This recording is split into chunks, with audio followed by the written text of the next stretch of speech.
Hisoka morreu com o pescoço esmagado, cercado por uma multidão que explodia. Só que minutos depois, o próprio Nen fez o coração dele voltar a bater. E essa ressurreição muda uma história que começou muito antes, quando ele deixou um garoto chamado Gon viver porque queria enfrentá-lo no futuro. Porque Hisoka poupa os adversários mais perigosos. E porque a luta contra Gon explica melhor o personagem do que qualquer passado secreto.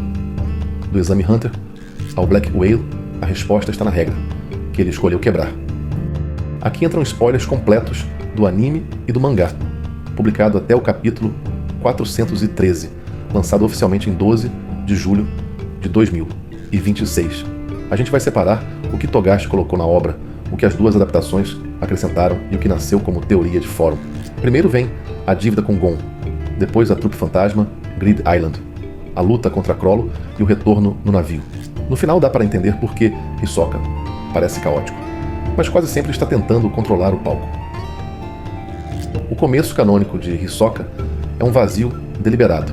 O mangá não revela família, cidade natal ou mestre. No capítulo 55, a narração diz que ele não fala do passado e explica apenas que Bandicam e Texture Surprise receberam nomes de doces que ele conhecia quando criança.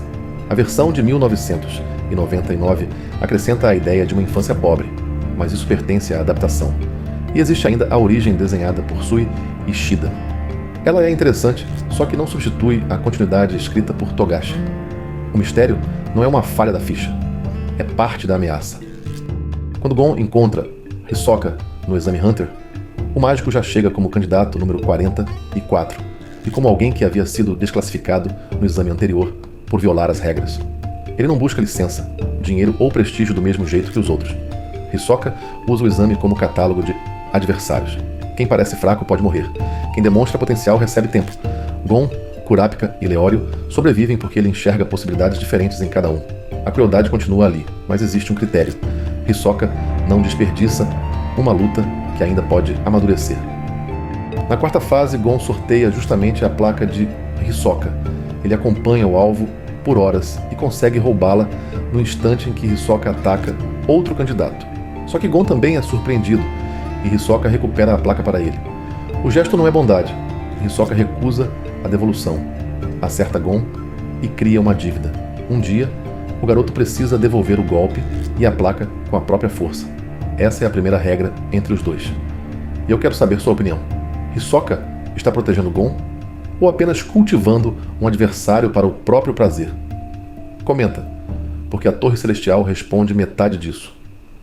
Na Torre Celestial, a luta contra Castro revela como Hisoka realmente vence. Castro corta os 2 braços dele e acredita que desmontou o adversário. Hisoka, porém, já transformou a arena num número de mágica. Bandicam prende, puxa e altera trajetórias. Texture Surprise falsifica superfícies. Cartas escondem o ataque. E Mate recompõe os ferimentos depois. O ponto não é que Hisoka seja invulnerável. É o contrário. Ele aceita dano quando o dano produz informação e pânico. Para ele, lutar é fazer o oponente olhar para o lugar errado no segundo decisivo. 2 meses depois, Gon entra no piso 200 com uma meta menor que vencer: acertar o rosto de Hisoka e devolver a placa 44.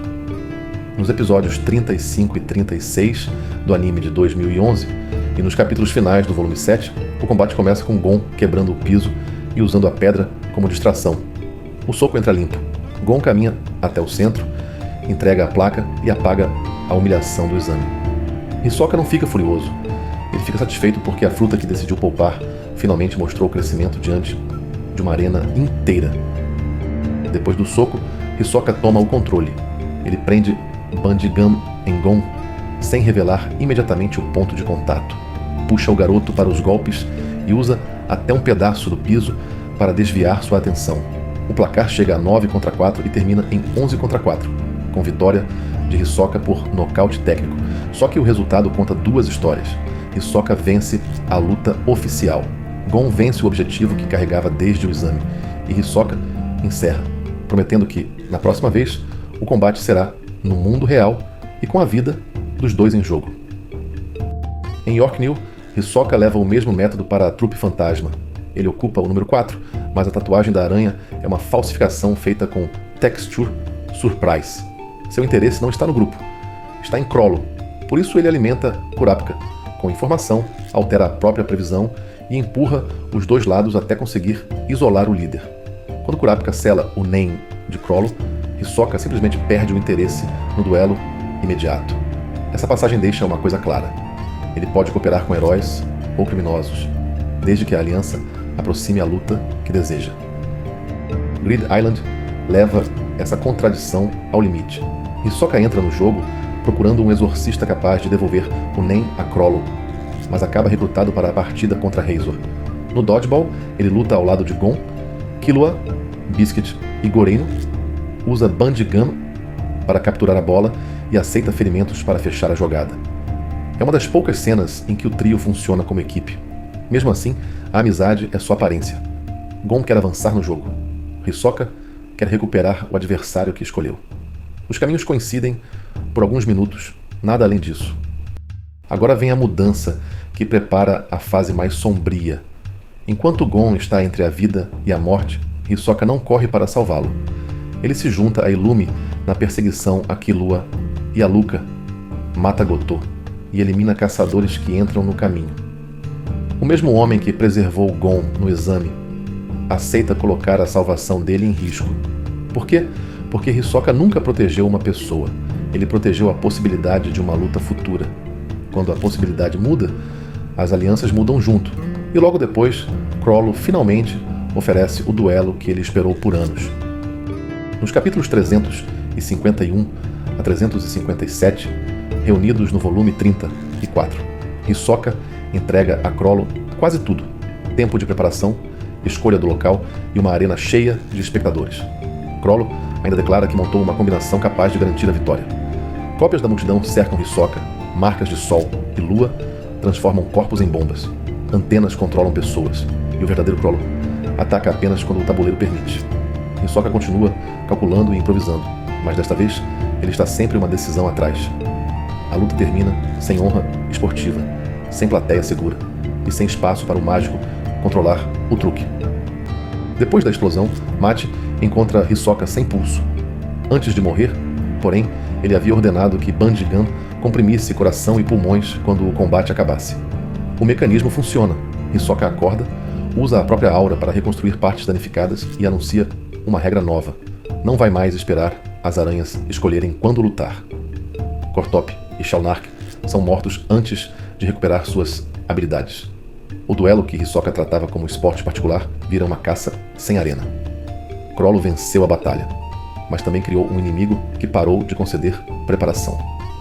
No Black Whale, Togashi transforma a identidade de Hisoka em outro truque. Durante anos, leitores discutiram se o homem encontrado nos capítulos 392 e 393 era real. O capítulo 405 responde: aquele Hisoka era Bonolenov, transformado por ordem de Crollo. O verdadeiro aparece no cassino VIP do nível 1, jogando cartas enquanto a trupe o procura. No capítulo 406, Crollo busca recursos ligados aos tesouros de Kakin para evoluir sua estratégia e matar Hisoka de uma vez. Até o capítulo 413, os dois ainda não se enfrentaram novamente. O palco está montado, mas ninguém controla todas as peças. A teoria mais famosa começa fora da série principal. Em 2016, Sui Ishida, autor de Tokyo Ghoul, desenhou um storyboard de 69 páginas, imaginando Hisoka jovem, acolhido por um circo e descobrindo Nen. Togashi autorizou o projeto, elogiou a proposta e comentou a possibilidade de escrever algo anterior à cena inicial. Isso tornou a história próxima do autor, mas não a transformou automaticamente em capítulo canônico. Nos fóruns, alguns leitores adotam essa origem, outros preferem o vazio. A posição segura é simples: material extra autorizado, leitura possível, passado ainda não confirmado. Outra teoria afirma que o Nen pós-morte tornou Hisoka permanentemente mais poderoso. O mangá não confirma isso. Ele confirma que Bandicam reanimou o corpo e que Hisoka passou a usar aura para substituir partes perdidas. Também confirma uma mudança de comportamento. Antes, ele esperava Crollo preparar a luta. Depois, caça membros vulneráveis e escolhe quando atacar. Então, a transformação mais demonstrável não é um número maior de aura, é estratégica.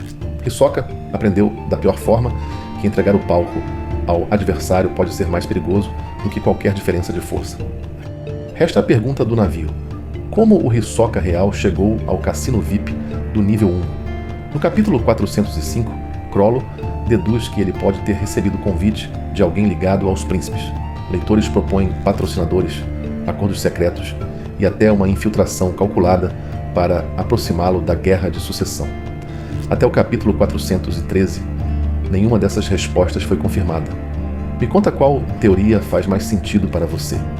E se quiser acompanhar o terreno onde essa caçada pode explodir, o vídeo dos capítulos 411 a 413 continua exatamente desse ponto. Hisoka parece imprevisível porque troca de aliado, alvo e máscara, mas a regra antiga era constante: encontrar talento, deixar crescer e controlar o momento do confronto. Gon recebeu tempo, Castro recebeu um espetáculo, Crollo recebeu preparação demais e usou esse presente para matá-lo. Por isso a luta com Gon explica tudo. Hisoka não queria apenas vencer aquele garoto, queria fabricar um futuro que o divertisse. Depois da morte, ele continua caçando o mesmo prazer, só que sem esperar o fruto amadurecer em paz. A pergunta já não é quem Hisoka deseja enfrentar, é quem ainda terá tempo de ficar pronto.